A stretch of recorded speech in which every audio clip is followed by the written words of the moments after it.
Om Chitram Vatataro Mule Vridha Shishya Guru Yuva Gurustu Maunam Vyakyanam Sisyastu Chinna Samshayah Nidaye Sarva Vidyanam Visaje Bhava Yoginam Guruve Sarvalokanam Dakshinamurtaye Namaha.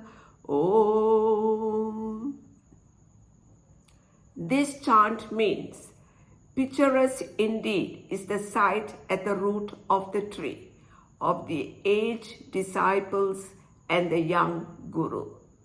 The teacher's silent explanation removed the doubts of the disciples. We bow to Lord Dakshinamurti, the treasure trove of knowledge, the healer of diseases of the body and mind, the teacher of the entire world. Chapter 40 is entitled Gunatraya Vibhaga Yoga, the division of the three gunas. And by transcending the three gunas, we gain moksha. We know that Atma is Brahman, who as Ishvara, by having Maya under his control, without undergoing any change, lends his existence and consciousness to create, sustain, and dissolve the creation. This causes a shift in no gunas, nirguna, at the Purusa level to manifest as three gunas, sattva, rajas, tamas, at the Prakrti level. This chapter explains what the three gunas are, how the gunas bind us, how to release ourselves from the three gunas, and what our character will be when we have transcended the three gunas. Om Namah Shivaya. Episode 78, Chapter 14, verses 1 to 4. Purusha's and Prakrti's role in the creation. Verses 1 and 2 praises the knowledge of Brahman. In verse 1, Sri Krishna begins the chapter and promises first that he will tell clearly again, Bhuya Pravakshyami, meaning that he will not only repeat but also elaborate what he has already said, because the vision of Brahman was unfolded more than once. This is to draw Arjuna's attention, including ours. Second, Brahma Vidya, the knowledge of Brahman, is the most ultimate exalted knowledge among all other forms of knowledge. Param Jnananam Jnanam Uttamam. Gaining Brahma Vidya leads to moksha, freedom from the limitation of our body, mind, senses. This is the most desirable and desired end for human beings. Whereas all other knowledge, like doing rituals, meditation, pranayama, etc., are designed to discipline our body, mind, senses and prepare us for Brahma Vidya. Third, knowing which all the sages, yajñātva sarve munaya, like sage Vashishta, sage Vyasa, etc., were released from the limitation of their body, mind, senses and gained ultimate success.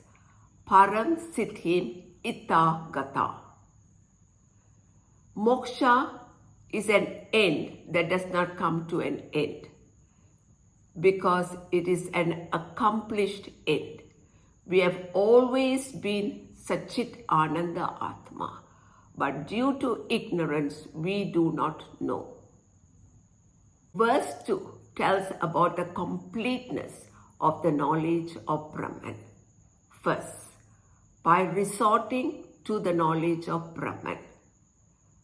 Idam Jnanam Upasritya means we must listen, Sravana, analyze, Manana, contemplate, Nididhyasana, upon the words of the Sastra, until the very nature of Ishvara, Satyam, Jnanam, Anantam, Brahma, we recognize as our true self, our nature.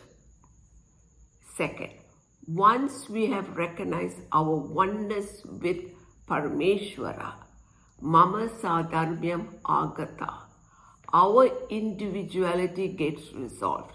There is no further birth or death. We are one with Brahman.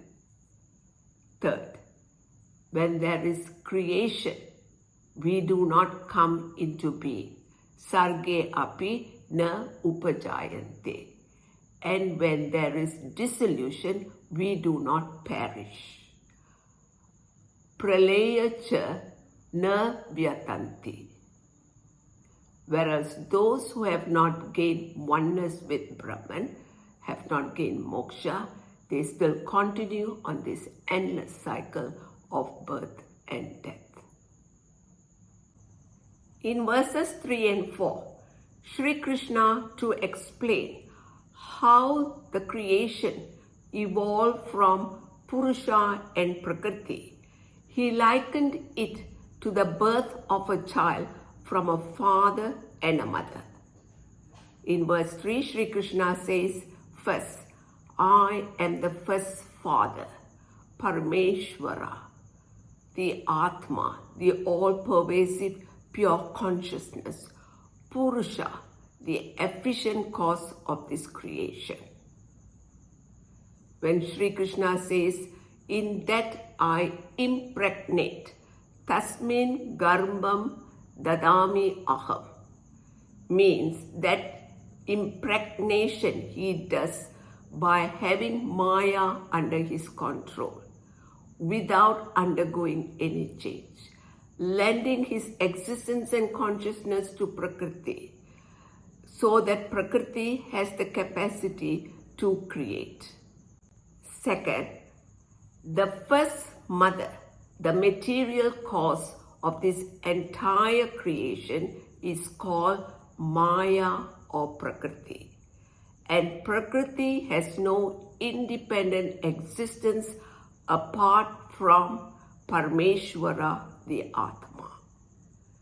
When Sri Krishna says, my cause, Mama Yoni, he means that his efficient cause is the cause out of which everything is born in Prakrti.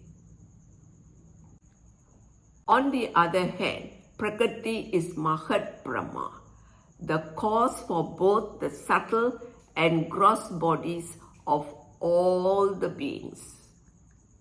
Mahat is the primordial cause out of which everything is born, and Brahma is the cause for everything to grow and that which sustains everything.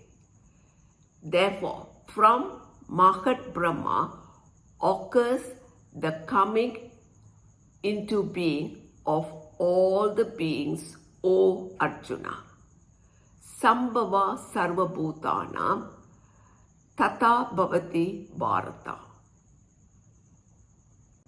Therefore, the entire creation Prakrti is in the form of Parameshwara's Maya Shakti. Parameshwara is both the efficient and material cause of this entire creation. When we worship a particular form in Prakrti, for example, a linga or a deity, that worship goes to Parameshwara.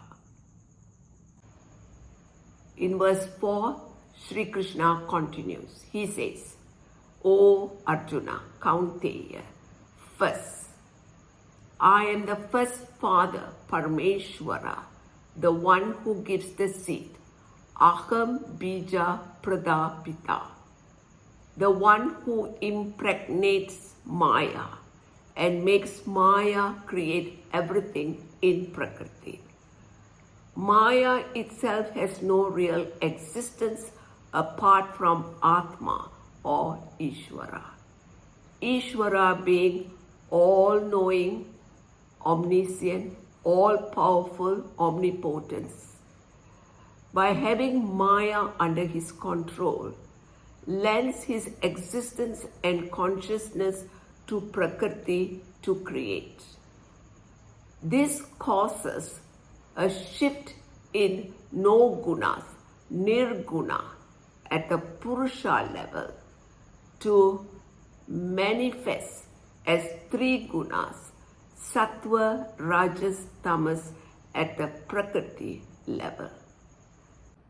Second, I am also the first mother, Brahma or Prakrti, the original material cause. Tasam Brahma Mahat Yoni. For those forms that are born in all wombs.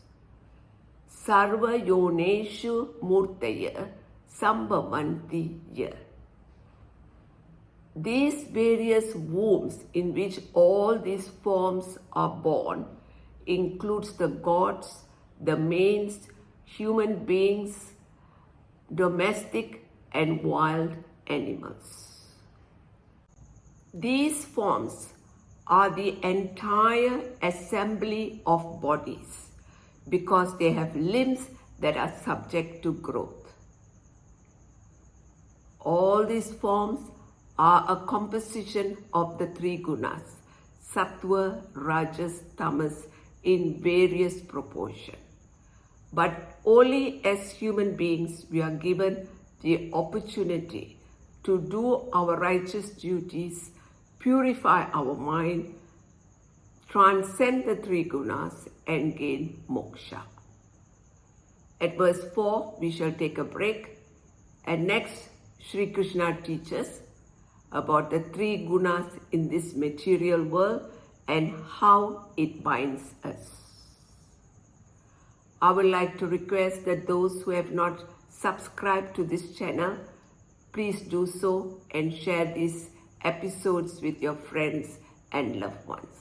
So till then, Om Namah Shivaya.